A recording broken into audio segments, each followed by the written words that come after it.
আল্লাহ পাকে পরোয়া আরশের ভিতর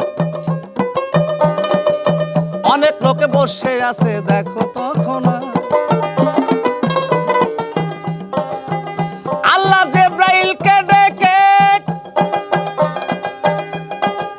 বলে তাহার কাছে শীঘ্র করে যাও না তুমি